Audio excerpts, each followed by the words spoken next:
guys, we're back. Did you miss us? Because we missed you.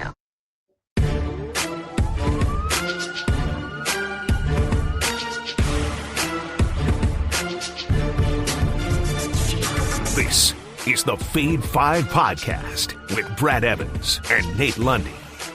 Place your bets, you jackwagons. We are officially back at the saddle. Brad the Big Noise Evans with you. The good sir, Nathaniel Lundy, along for the ride on this Friday edition of the show. We're going to do a little bit of college cash here in a minute. We're going to give you our Fade 5 countdown, all NFL player props all the time, and we'll work in some bonus time wagers as well. So let's go ahead and dive in and go to the junior circuit and try to make some of that college cash. It's week 0. Which squad or game is going to be a hero for you, Lundy? I only got a handful to pick from. Yeah, there's not a lot going on, Brad. And unfortunately, other than you got K-State, you got Iowa State. I know you're going to talk about that one. But yeah, there's not a lot going on. But hey, there's always the Hawaii game. Don't forget about that. Yes. Let's make this one easy. Let's just play an over here, shall we? You got Idaho State and UNLV. Now, this total opened a few weeks ago at 62.5. The money has been pouring, and I mean pouring in. 73% of the coin, according to the folks at BetMGM, is on the over in this one, and I am going to follow the money in this one. As a matter of fact, at Caesars minus 110. It's minus 115 at BetMGM. I'm just getting the extra 5 cents by going over to Caesars. Why do I think we're going to see the over? Because Idaho State, the Bengals are not likely to play a whole lot of defense, y'all.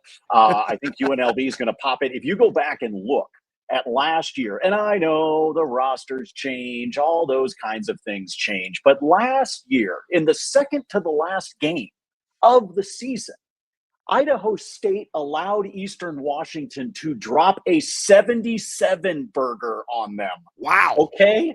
Which means it's possible UNLV might actually hit this 65.5 all by themselves. But at the same time, in that game against Eastern Washington that I'm talking about, where they dropped the 77, Idaho State managed to put 42 on the board by themselves. So that was just a defense optional game, obviously late in the year. So I think the same thing's going to happen here. Let's take the over, Brad, 65.5 on the week 0 matchup.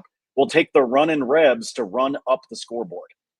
I think Stacey Augman agrees with that prognostication, my man. All right, now let's go to Dublin, Ireland, and do some shots at Jameson and chase it with a little Guinness on the draft as well. Give me Kansas State -3 against Iowa State and the Farmageddon showdown in good old Ireland. And top of the morning to you, because this one starting at 11 a.m. Central Time. -110 juice there at BetMGM. I think K-State's going to be the class of the Big 12 this season. Avery Johnson, a guy that has long, luscious, gorgeous hair. I'm jealous. Go ahead and donate a lock, please. I can weave it into my dome and hopefully sprout some of these abandoned follicles and get them growing again. But I do like K-State quite a bit. You look at ESPN's Football Power Index, K-State projected to be number 18 in the country in that measurement. Iowa State, meanwhile, a little bit further down the ladder at number 32. According to theanalyst.com, Kansas State projected to be number 33 in the country in defensive rating and number 18 in offensive rating. Very balanced team. Meanwhile, Iowa State, 47 defensive rating, 33 in offensive rating. I think this one's going to be nip and tuck. Stats War is projecting a 25.41 to 21.26 affair. Even if it shakes out approximately within that range, there's still cover in the 3. So I'm going to lay the chalk in this one. Give me the Wildcats of Kansas State over the Cyclones, laying that 3 at a -110 juice at BetMGM. With those bets on the board, it's time to get after it with another edition of the Fade 5. Number 5. All right, numero 5 here on the countdown. One of my favorite season-long player props and the alt market available at DraftKings. You see the juice there on your screen. Oh, yeah, let's roll the shoulders because I got seduced by the juice on Matthew Golden, who is going to be a shiny new toy, I believe, for Jordan Love in this Green Bay Packers offense. He has been a shining star throughout all of training camp and the smattering of action that he's seen so far in the preseason. A guy's got elite speed. He ran a 4.29 40-yard dash. He can beat you outside. He can beat you inside. So he's got the route versatility. He's got the trust already of Jordan Love. Jordan Love's words, not mine, folks. He called him a, quote, stud. A stud, end quotes. Again, Jordan Love, not me. This is the guy's going to come in, get all the separation. Again, he's got a lot of branches there with a route tree. I absolutely love this wager for him to get to 1,000 receiving yards or more at plus 370 at DraftKings Sportsbook, which is absolutely insane in the membrane. Mike Clay at ESPN's got him projected to finish just south of this number. 114 targets, 69 receptions, 964 yards, and 7 touchdowns. At the FBS level last year, he didn't play for Lake Superior State. He didn't play for like Bethune-Cookman. He played for the University of Texas. He was number 8 among all FBS wide receivers in deep yards, number 13 in contested catches as well. So he can win down the field. He can win in short yard situations. He can win in high traffic scenarios. And he's been healthy. Which is not the description we have applied to many of the wide receivers in the stable of the Green Bay offense this entire summer. So Jaden Reed's already nicked up. He might land on the pup list to begin the season. Romeo Dobbs missed time. Dontamian Wicks hasn't been 100%. Man, I adore Matthew Golden. I think he gets to 1,000 receiving yards in year numero uno, plus 370 at DraftKings. For him to do that, Lundy, fade or follow. Well, I'm going to go off of what Jordan Love said. You already talked about it. But the biggest thing for me is also what Mike Clay does. When Mike does his projections going into it, for me, honestly, folks, as much as we are getting ready for our fantasy drafts and all those kinds of things over the course of the next couple of weeks, some of you have it this weekend, some of you got them next weekend. I look at rankings. I look at the consolidated rankings at Fantasy Pros. I look at the stuff that Brad's got posted up at the Gaming Juice. But one of the things that I keep handy is Mike Clay's projections when I'm thinking about where a player may wind up landing overall with their stat line, because I trust them. And so the fact that he has Golden just barely underneath this one, yes, I know it could be one of those where he has a down game, but he also could have a game where he explodes. He could have one where he breaks out and he outperforms what Clay's thinking. If I can get plus 370, and I'm only talking about a difference of about 40 yards from what Mike's projections are, give me the over on this number. Plus 370 is a great value. Oh, Matthew Golden, you're going to be quite the precious metal. Number 4. Numero cuatro on the Fave 5 countdown. Let's stick with a rookie wide receiver theme and a guy whose ADP right now in fantasy football drafts is skyrocketing because a number of guys are already hurt. Emeka Egbuka from the Ohio State University. I say he also gets to 1,000 receiving yards. Not as hefty or desirable of a juice compared to Matthew Golden, but plus 150 ain't too shabby. Also pulled this wager from DraftKings Sportsbook. Now, Clay's got him fearlessly forecasted for a much lower total. That was before Jalen McMillan sprained his neck. Gnarly, gruesome injury is going to keep him sidelined. Really, I think for the majority of the first half of the regular season, you may not see him until at least week 10. Chris Godwin, yeah, he's not going to start the season on the pup, but according to Adam Schefter, he's not going to suit up anytime soon either. The earliest you're going to see him is probably in October. I think it's got to be lucky at best he does return the field anywhere close to full capacity at that juncture on the calendar. So who's left? It's Mike Evans, it's Egbuka, and it's Cade Otton. right? And the running backs, Bucky Irving going to be a busy man in the pass game. You got Baker, the touchdown maker, torn the pigskin in his general direction, one of the most accurate passers in the NFL last season. McMillan accounted for 4.5 targets per game last year. Chris Godwin, when he was healthy, 8.9 targets per game. Egbuka for the Buckeyes was a bankroll, man. A guy that ran 100-plus passer rating is what he earned on 5 different routes. He was number 24 among all FBS wide receivers in yak per reception. Yeah, he was overshadowed by Jeremiah Smith, who is godlike, and I can't wait to see him in an NFL uniform in a couple of years. But Egbuka, I think, is going to make some crazy loud noise in year one, working inside, working outside, and Baker Mayfield, who was on the New Heights podcast, hosted there by the Kelsey brothers. He was on there in late June, or no, it was late July, and he said, man, Egbuka is the real deal. That's exactly how he described him. So, again, that's his quarterback, and the opportunity is right for him to post some banner numbers, at least in the early season. So, again, numero quattro on the countdown, Emeka Egbuka. 1,000+ receiving yards in year one, plus 150 at DraftKings. Lundy, fair to follow. This is because of how the season's going to start. So I have to follow you on this one because of the Godwin situation. You got Evans. We're talking about the receivers that are there. Yes, Bucky Irving is going to be very busy. And I think that's actually a statement that will happen throughout the season, not just at the beginning with the limited options that are there. But yes, I like this one because I'm going to take the plus odds. You know me, I don't like to tie up my money for the whole season. And yet I already have on a couple of bets, which is really scary. I'll actually give you a couple of those when we get to bonus time. Yar! Shiver me timbers, bet on me Buccaneer. Number 3. All right, numero tres here on the countdown. A lot of the Dallas Cowboys haters in attendance are immediately going to skip ahead to the next wager, and understandably so. But if you like making money, I think this one is going to come through. Dak Prescott is going to make me some dollars this season. I'm going to take him for 30 or more passing touchdowns at plus 200, 2-to-1 odds. Available there at DraftKings Sportsbook. Folks, he did this a couple of years ago when he was upright, and he did not have George Pickens on the field.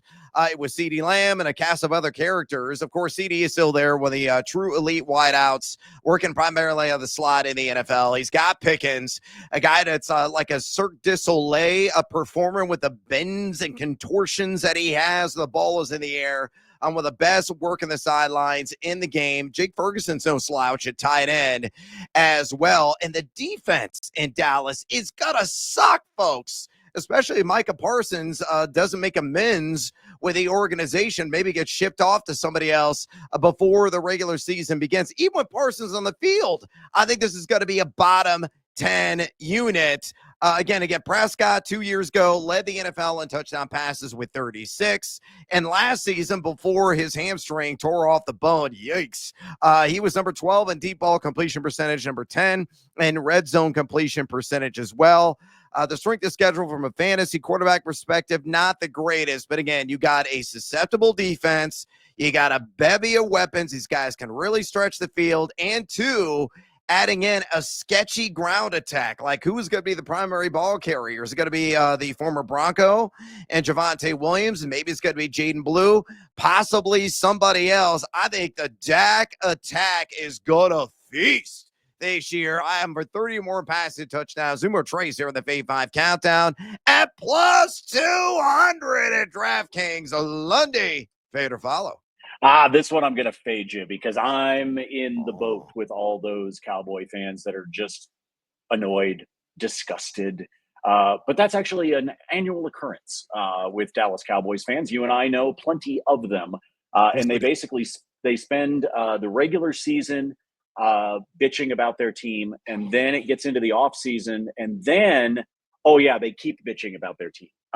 So it's really just a 365-day a year occurrence for them.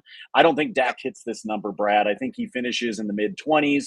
I do understand that they could be playing from behind, especially if things don't work out with what's going on with Micah Parsons. But I'm just not seeing the passing touchdowns there. I think this is going to be another down year for this team as they continue to look up at the Philadelphia Eagles in their division.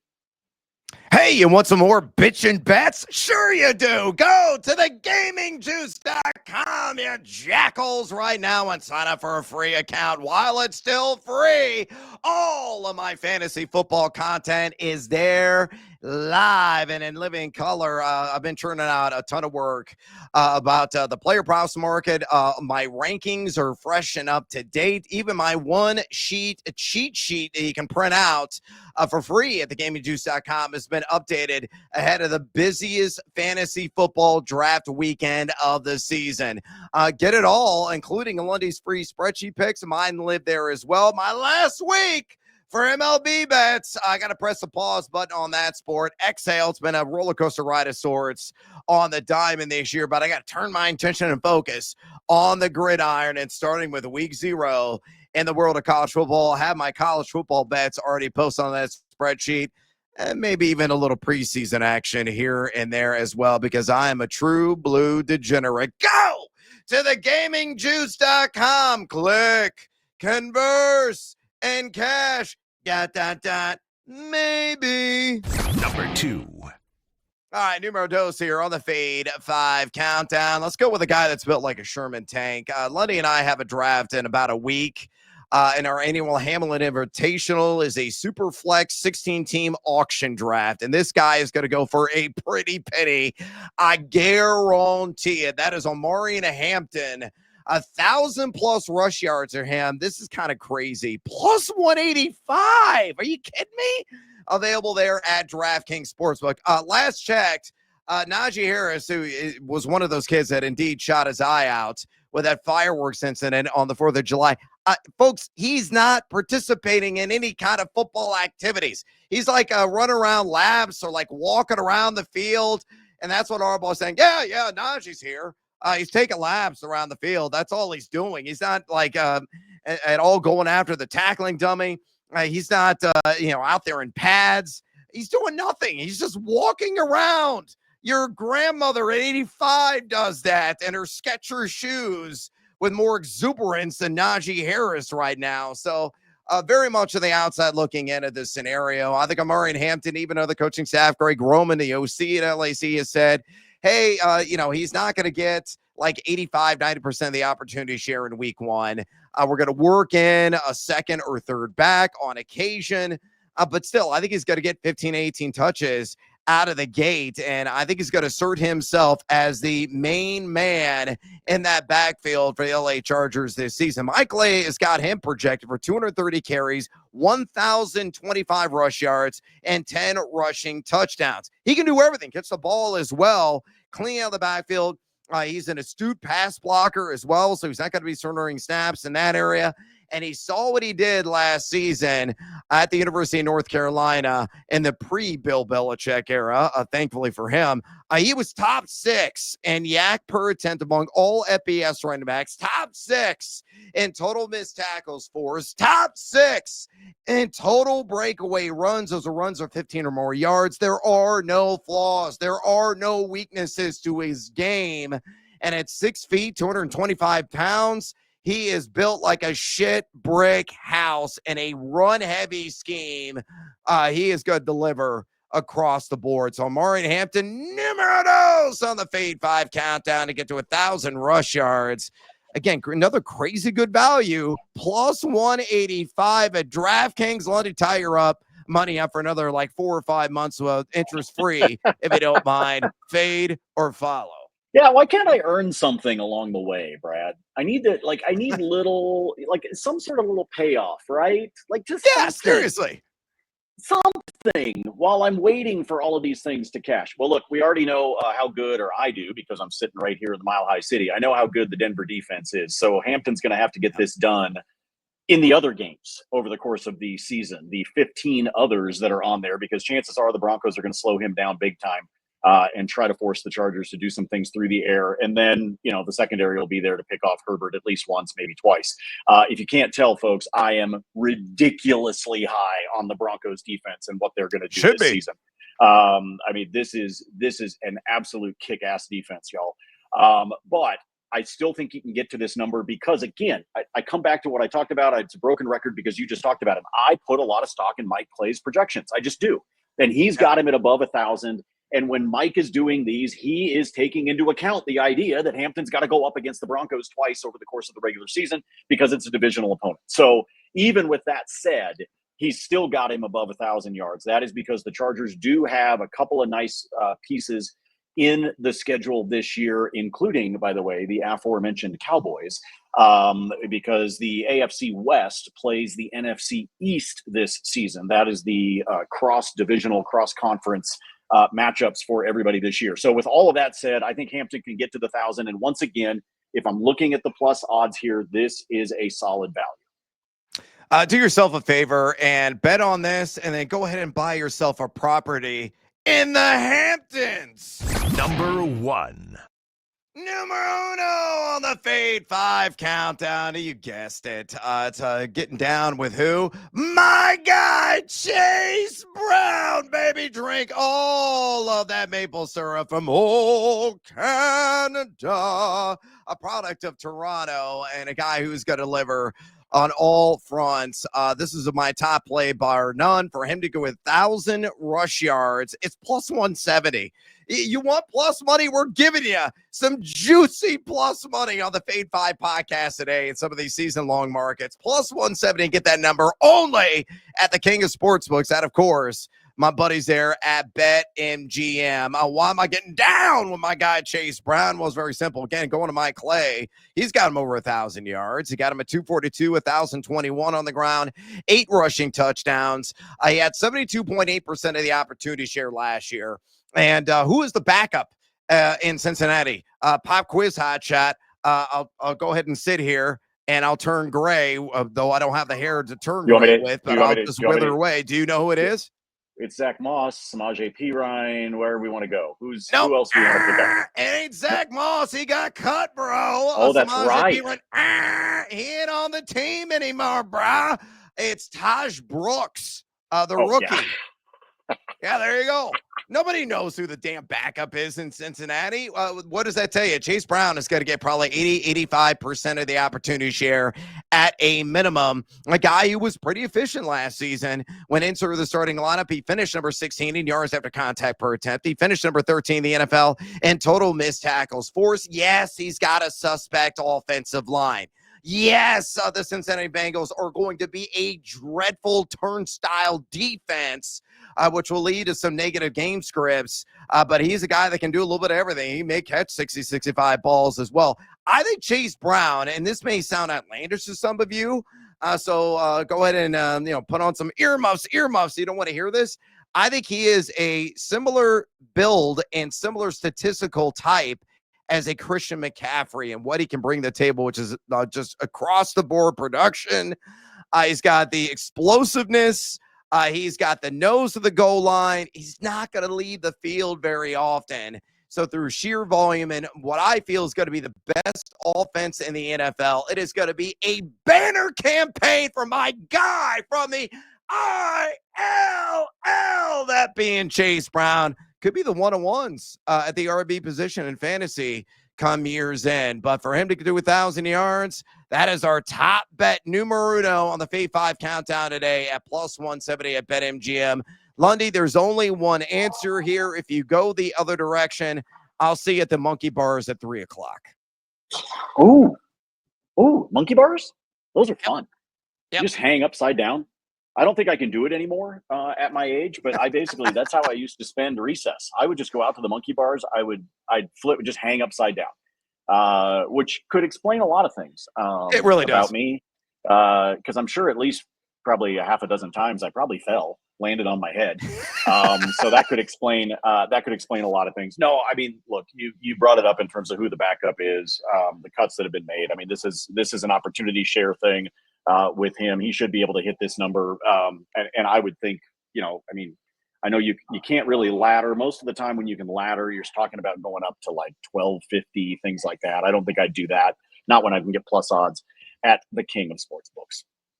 Yep, totally agree. So again, get down with some Chase Brown if you like making some money. Just stay healthy, Chase. All we need is, I think, 15 games. You're going to hit 1,000 yards on the ground this year. All right, bonus time,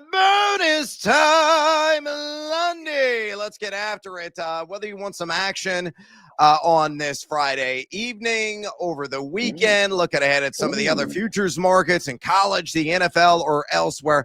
All I ask is more bets, so give them to me. Give them to me. All right, for anybody that's actually consuming this podcast the day we are producing it here on this lovely Friday, August 22nd, here's two baseball picks for you for this evening. Let's talk about Brad's Cubbies, shall we? Yeah. And I will take the over on 1.5 total bases on Justin Turner for this evening. He is taking on Mr. Anderson, Tyler Anderson of the Angels. Would you like to know his stat line for his career? And by the way, none of this shit about sample size, y'all. He's had 40 at-bats in his career against Tyler Anderson. You know what his average is? 500. He has a 500 average against Anderson over the course of his career, including a 1,000 slugging percentage. Wow. Give me the over on total bases, which you can get right now at DraftKings. Oh, Brad. Oh, loosen the belt. It's plus 135. Woo! Yes! He's got a 500 average, y'all. This is ridiculous. The other guy I like, if I'm going to give you a bet on Brad's Cubs, let's talk about my Colorado Rockies. And we're going to go to the other side. They are on the road. They just split with the Dodgers, y'all. Holy shit. Crazy. It nearly took Shohei Ohtani out for the season. Thanks, Orlando Arcia. Anyway, give me Andrew McCutchen. Give me old man McCutchen over on the other side for the Pirates. I'm going to go with the exact same bet. Give me the over on 1.5 total bags for McCutchen.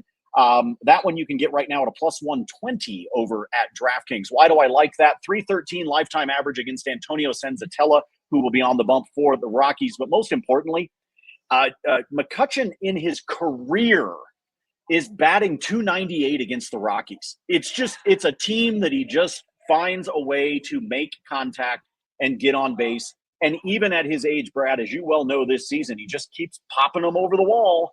And if somebody puts it on a tee, which we know Senzatella is pretty good at, he might even do that. He could do it easily with one swing. So again, a couple of total bags. Andrew McCutchen, Justin Turner, those are the two that I like. Season-long prop that I like, as long as we have been focused on those here. Cortland Sutton, the new $100 million man here in Denver. His over-under on his season total for yardage, folks, is 875.5. The reason I like that, he has only gone over that total twice over the course of his career. One of them was all the way back in 2019. Brad, you know who was throwing in the ball in 2019? Got an idea? No idea. Joe Flacco and Drew Lock. That's who was throwing in the ball in 2019. He managed to do it. The second time he did it in his career, folks, you guessed it, last year with Bo Nix, where he finished with 1,081 yards. Here's the other reason I like it. Our good man, Mike Clay, has Cortland Sutton projected for 1,016 yards. That means Cortland can miss the number by about 15% and still hit the over at the 875.5. It is my favorite season-long prop. Yes, I am a homer.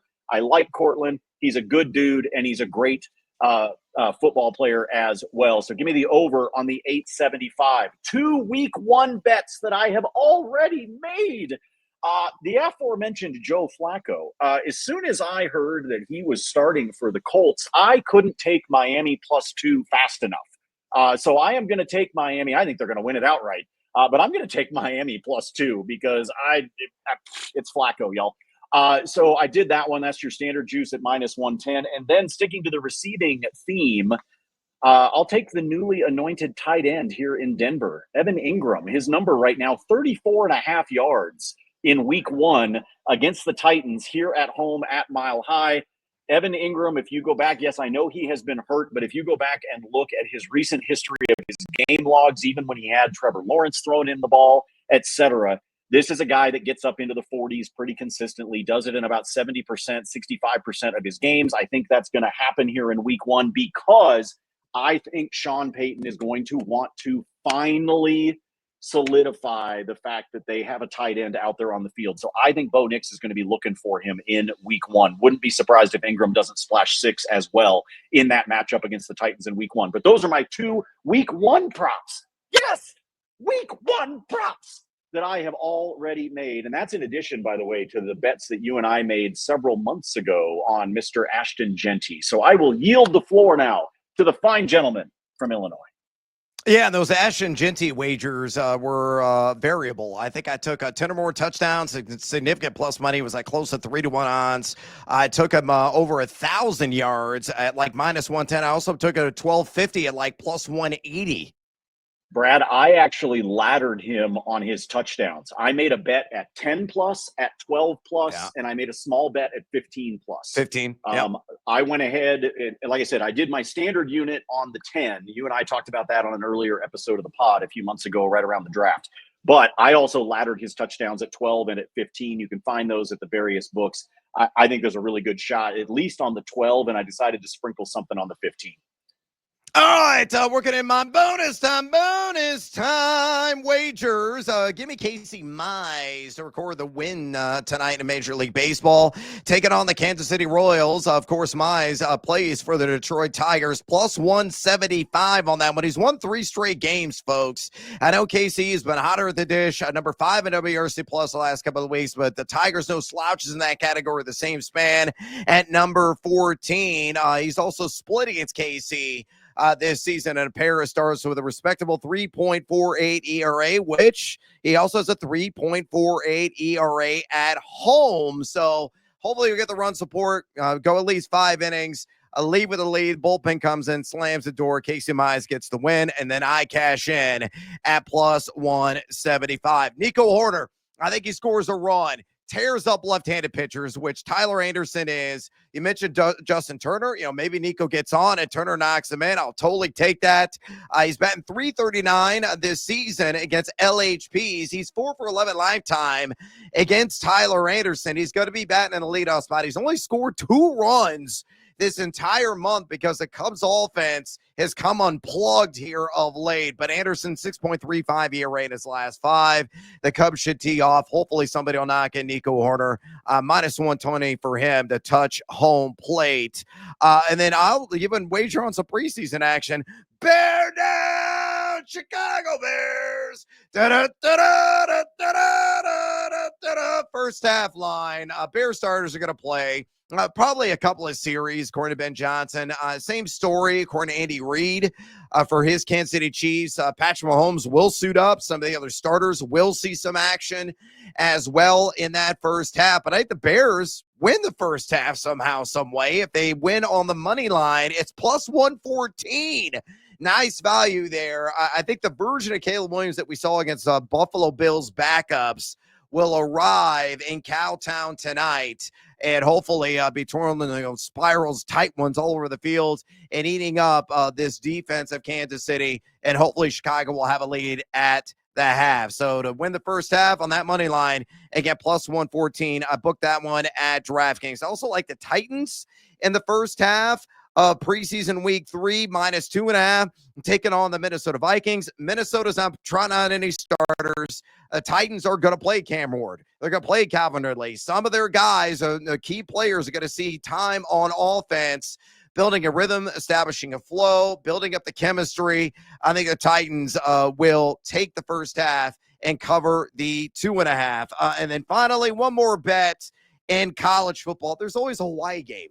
And that is certainly going to be the case. Taking on Tank Williams, my former colleague at Yahoo, is a coach now for the Stanford Cardinal. His squad, they're expected to be bottom feeders of the Cardinal in the ACC. I'll lay the 2.5 for the fighting Timmy Changs, the Chang gang. I think they could probably get it done. I know they were god-awful pretty much across the board, offensively, defensively last year. But Chang, hopefully will get that offense firing. And what better way to beat up on the punching bags that the Stanford Cardinal expected to be defensively this season. So I will take Hawaii. Hello, Hawaii. Yeah, I'm going to come over all right at the minus 2.5 if you're cashing in for your boy. All right, I'm out of breath, and we are out of time here on the Fade 5 podcast. Again, we're back, folks. We'll have another episode next week, focus on more season-long props in the NFL and week 1 of the full college football slate. So until next time, as always, fade or follow. That is up to you. Peace.